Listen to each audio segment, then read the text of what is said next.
So the last time we were in class, we were practicing rearranging formulas. And we're just going to review that and then do some application type questions.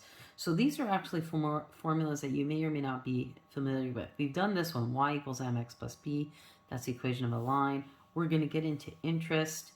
And this is just one I made up. All right, so let's review. We have bed mass, which is order of operations. But we're going to do bed mass backwards when we rearrange. So all your adding, subtracting, multiplication, division, we always do the opposite. And we're going to do bed mass backwards as well. So here's our first example. We're trying to get x all by itself. Well, we have the m times the x, and we have the plus b. Well, we want to leave the x there. So the first thing I'm going to get rid of is the adding, subtracting. So instead of plus b, it's going to be minus b. So I'm going to go subtract b, subtract b. I end up with y minus b is equal to mx, and b minus b is 0. All right, next I have m times x. The opposite m times x would be divide. So divide by m, divide by m. The m's cancel out, and x is all by itself. Now normally we write the x on the left side, so I'm going to write down x is equal to y minus b divided by m. And we're done. All right, the next one. What we're going to do is we're going to expand the bracket. We're going to expand the bracket. So I have the p times the 1, and then the p times the RT. So let's do that. So I have a, next is an equal sign. P times 1 is just p. Then I write down the plus. P times RT is PRT. Okay. Next thing I'm going to do is get this p on the other side. Well, this p is being added to the PRT. The opposite of adding is to subtract. So I'm going to go minus p. So I'm left with a minus p is equal to PRT. Remember, the letter I'm trying to get all by itself is that t.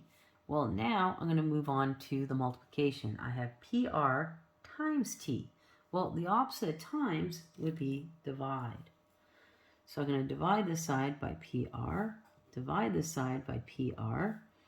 What I notice is the P cancels out with the P, the R cancels out with the R, and now all of a sudden the T is all by itself. So I have T is equal to, and I just write this down, A minus P divided by PR. And we're done that example. All right, let's keep going.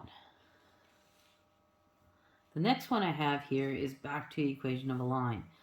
But this time, I want to get the b all by itself. I want to get the b all alone. So, well, the mx is being added to the b. To make the mx disappear, I actually just subtract it. I go minus mx. Because mx minus mx is 0. It disappears. So what I'm left with this one is just y minus mx is equal to b.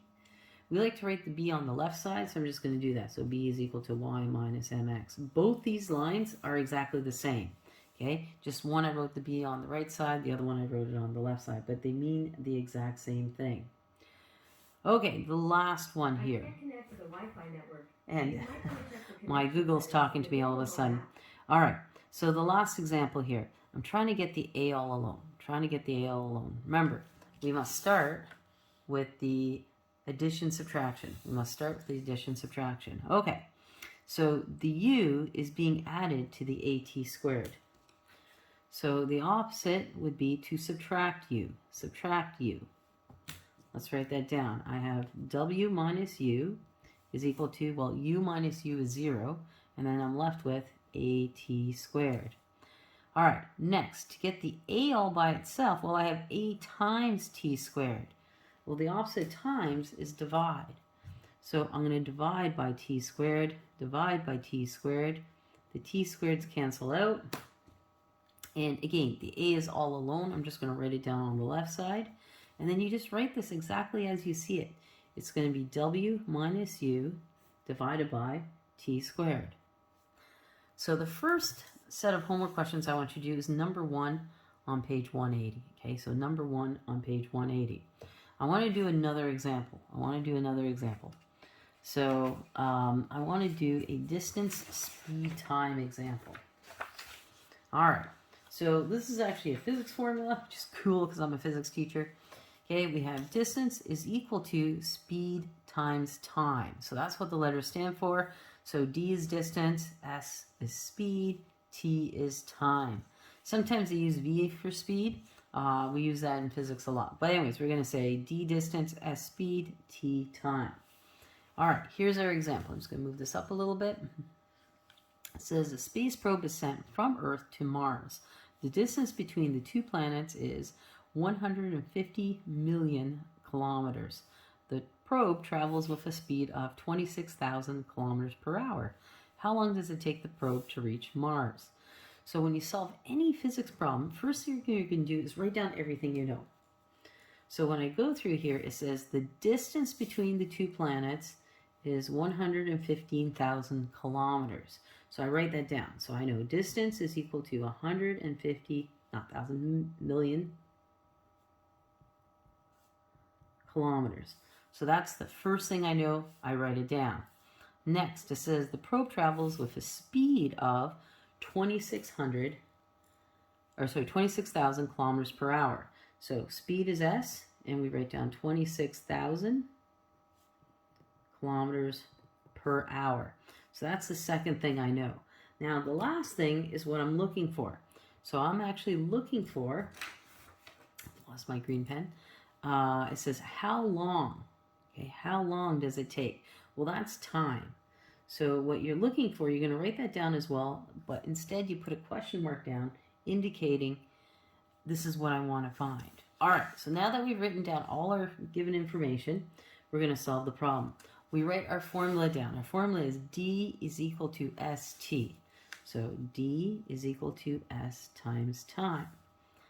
Except it's time that I want all by itself. Well, I have S times time. The opposite of times is divide. So I'm going to divide by S. The S's cancel out.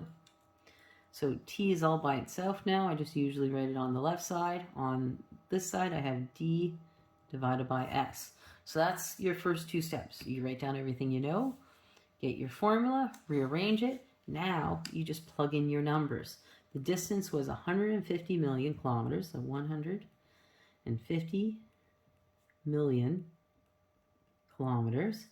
And we're going to divide it by the speed, which was 26,000 kilometers per hour. 26,000 kilometers per hour. And when you punch that in your calculator, you're actually going to get 5,769 hours. And that's your final answer, because time here was always measured in hours, so you keep hours there.